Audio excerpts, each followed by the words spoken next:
మీలో చింత చిగురు కనిపిస్తే ఏ రెసిపీ చేస్తారో కమెంట్ చేసేయండి. మా ఇంట్లో అయితే చింత చిగురు కనిపిస్తే కోడిగుడ్డు వేసి వండుతామన్నమాట.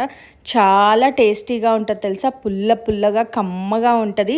ఫస్ట్ చింత చిగురు మంచిగా శుభ్రంగా కడిగి పక్కన పెట్టుకోవాలి. దాని తర్వాత ఎగ్స్ బాయిల్ చేసుకొని ఉప్పు కారం పసుపు ఆయిల్ వేసుకొని ఇట్లా ఫ్రై చేసి పక్కన పెట్టుకోవాలి. అదే ఆయిల్లో పచ్చిమిరపకాయ అండ్ ఉల్లిపాయ సన్నగా తరిగి యాడ్ చేసుకోవాలి.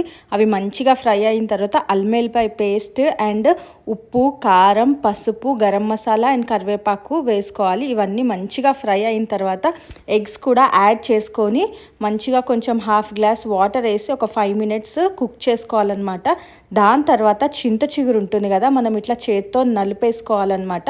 నలిపేసుకొని చింత చిగురు మంచిగా యాడ్ చేసుకొని ఒక 5 minutes 10 minutes ఇట్లా ఆయిల్ పైకి తేరే వరకు కుక్ చేసుకుంటే మన చింత చిగురు గుడ్డు అయితే రెడీ. రోటీతో రైస్తో సూపర్ ఉంటుంది. ట్రై చేయండి మరి.